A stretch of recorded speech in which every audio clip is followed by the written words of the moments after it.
बीज है, इस बीज से इस जीवन रूपी वृक्ष का निर्माण होता है और फिर उस वृक्ष पे फल और फूल निकलते हैं, लेकिन वो फल और फूल इस बीज की स्थिति के ऊपर डिपेंडेंट है। अगर सीड हेल्दी नहीं तो वो फल और फूल इधर उधर कुछ ना कुछ मुरझाते रहते हैं। हम पूरे वृक्ष पर मेहनत करते हैं, लेकिन हमें सुबह सिर्फ थोड़ा सा टाइम निकाल कर बीज को पानी देना था। Water the seed of your life, it's here. सुबह दिन की शुरुआत किससे होनी चाहिए?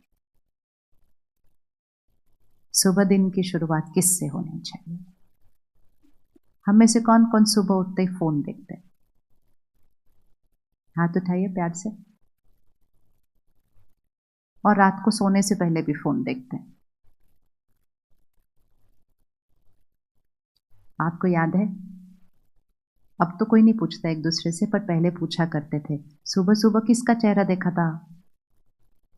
पूछते थे ना ऐसे। अभी आजकल कोई नहीं पूछता, क्योंकि सब लोग एक ही चेहरा देखते हैं आजकल, तो पूछना क्या उसके अंदर, फिर अलग तो चेहरा देखते ही नहीं किसी का। तो सुबह सुबह किसका चेहरा देखा था, मतलब सुबह सुबह यहाँ क्या भरा था सबसे पहले? क्योंकि जब हम सोकर उठते हैं तो ये जो आत्मा है, ये एक ब्लॉटिंग पेपर की तरह, इसकी अब्जॉर्प्शन पावर बहुत हाई होती है। तो सबसे पहले मैंने कौन सी थॉट्स क्रिएट की उठते ही, वो पहले संकल्प सारा दिन पर प्रभाव डालने वाले हैं। तो उसके लिए कहा जाता था सुबह सुबह किसका चेहरा देखा। तो चेहरा देखा मतलब यहाँ पर क्या देखा सुबह सुबह, कौन से संकल्प से अपने दिन की शुरुआत की थी। अब जब हम फोन उठा लेंगे सुबह सुबह, तो हम फोन पे क्या देखेंगे? हम फोन पे मैसेजेस देखेंगे, हम फोन पे सोशल मीडिया देखेंगे, हम फोन पे वर्क की ईमेल्स देखेंगे, हम फोन पे दुनिया में क्या हो रहा है वो खबरें देखेंगे। तो जितना हम सुबह सुबह पहले दुनिया को देखेंगे, तो हम सिर्फ इंफॉर्मेशन नहीं ले रहे हैं, हम दुनिया की वाइब्रेशन कंज्यूम कर रहे हैं। और जितना हम सुबह सुबह दुनिया की वाइब्रेशन कंज्यूम करेंगे, उतना ही हमारी स्थिति वैसी होती जाएगी जितना दुनिया की हालत है इस समय। द फर्स्ट 1 आवर, सुबह का 1 घंटा बहुत इंपॉर्टेंट होता है इस ब्लॉटिंग पेपर के लिए। 1 घंटे के बाद ये ब्लॉटिंग पेपर थोड़ा सा सैचुरेट होने लग जाता है। तो जब हमारे पास ये खिलौने नहीं थे, तो हम सुबह सुबह उठकर क्या करते थे? याद करो थोड़ा सा, क्या करते थे सुबह सुबह घरों में जब फोन और टीवी नहीं थे? क्या होता था? आप प्रकृति के साथ रहते थे, ध्यान करते थे, योग करते थे, योगा करते थे, प्राणायाम करते थे, पूजा करते थे, पाठ करते थे, हवन करते थे, कितना कुछ करते थे। ये सारा कुछ जो करते थे ना, वो दिन की शुरुआत में वाइब्रेशन को क्या करता था? ऊपर उठाता था। Well begun is half done, मतलब सुबह का समय बहुत इंपॉर्टेंट है। तो सुबह सुबह हम पहले वेल बिगन होते थे, मतलब हम अपनी वाइब्रेशन को क्या करते थे? ऊपर उठाते थे। और अब हम जो सुबह सुबह कर रहे हैं, वो सुबह सुबह हम वाइब्रेशन को नीचे लेकर आ रहे हैं। तो सबसे पहले तो अपनी दिन की शुरुआत को बदलना है, सुबह उठने का समय बदलना है। कितने बजे उठना चाहिए? सुबह सुबह कितने बजे उठना चाहिए? हम उठेंगे तो प्रभाव बाकियों पर पड़ेगा, तब जाके वो बच्चे कभी सोचेंगे उठने का। आज हम कॉलेज में, यूनिवर्सिटी में बैठे हैं, आजकल बहुत सारे बच्चे रात रात पढ़ते रहते हैं। कहते हैं हमारी रात को पढ़ाई ज़्यादा अच्छी होती है। जब छोटे छोटे मकान थे, अलग अलग कमरे नहीं थे, तो भी रात को सोकर सुबह जल्दी उठ के पढ़ते थे। आज अपने अपने कमरे, फिर भी कहते हैं रात को पढ़ाई ज़्यादा अच्छी होती है। और वो एक मेन कारण बन चुका है आज एंग्जाइटी, पैनिक अटैक का, क्योंकि स्लीप साइकिल ही सही नहीं है।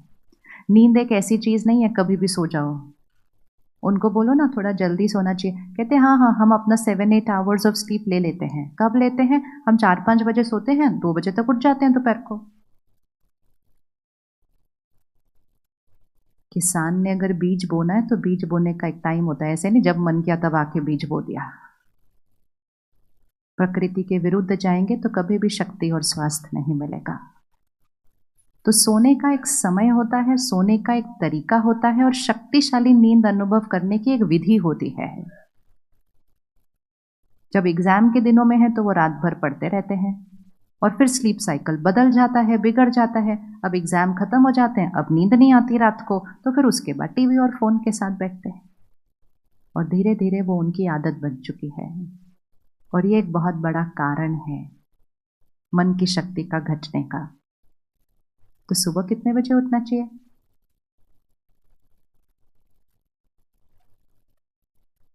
आज विदेश से लोग आते हैं हमारे देश में वर्कशॉप कराने के लिए और उसको कहते हैं द 5 AM लीडरशिप क्लब।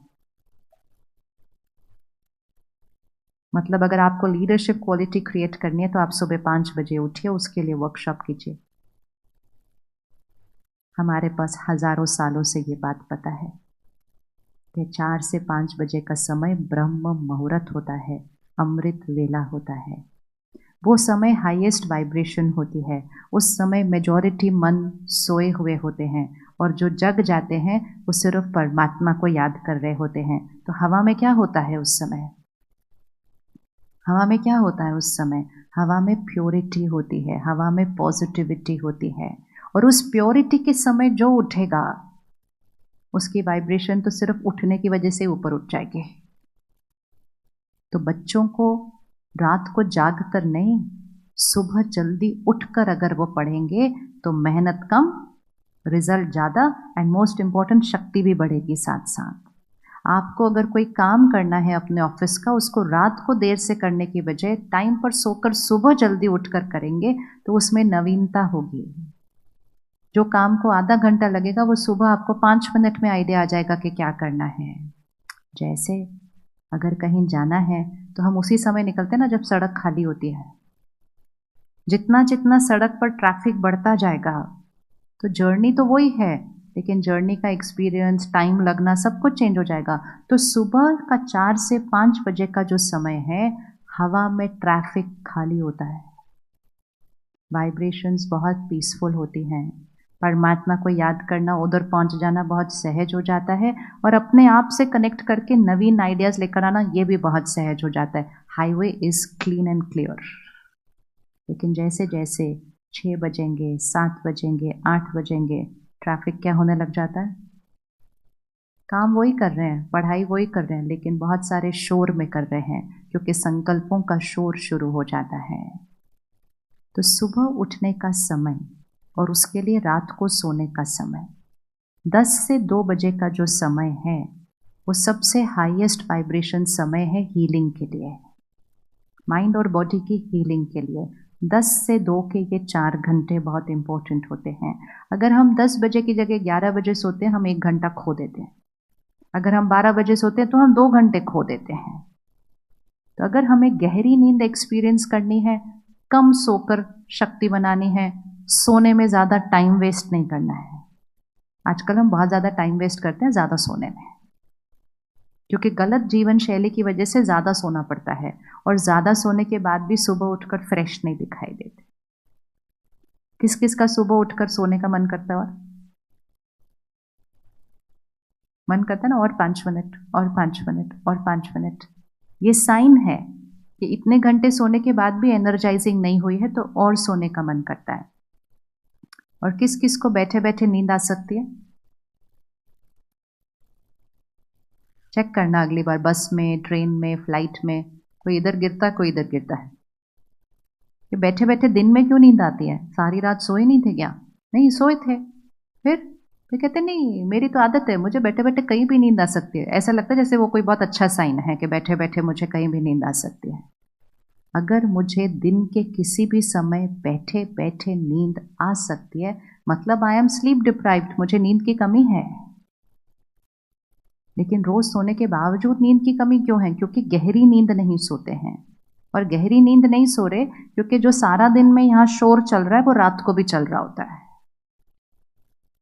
तो इसलिए सोने की एक विधि है और सोने का एक समय है। 10 से 2 का समय हाईएस्ट एनर्जाइजिंग समय है माइंड और बॉडी के लिए। लेकिन 10 बजे गहरी नींद सोने के लिए हमें अपना भोजन रात का जल्दी खाना होगा। जल्दी खाना चाहिए। खाना कितने बजे तक खाना चाहिए? अब ये सारी बातें हमारी लाइफस्टाइल से इस टाइम बिल्कुल ऑपोजिट चल रही हैं। अब जैसे ही हम सुनेंगे हम कहेंगे ना ना ना ये पॉसिबल नहीं है, ना ना ना ये पॉसिबल नहीं है, ये पॉसिबल नहीं है। अगर वो पॉसिबल नहीं है तो फिर हैप्पीनेस एंड हेल्थ भी पॉसिबल नहीं है। राइट लाइफस्टाइल, इसीलिए हर डॉक्टर बोल रहा है majority diseases are lifestyle diseases, lifestyle diseases. तो रात को 10 बजे गहरी नींद अनुभव करने के लिए हमें 6:30, 7, 7:30 बजे तक खाना फिनिश्ड, ताकि हमारा जो डाइजेशन है वो सोने से पहले हो जाएगा। तो हमें ज़्यादा नहीं सोना पड़ेगा डाइजेशन करने के लिए। हम नींद में क्यों डाइजेशन करें, हम जागते जागते डाइजेशन पूरा करके सोएंगे, 2-2 घंटा हम एक्स्ट्रा सोएं उसके लिए।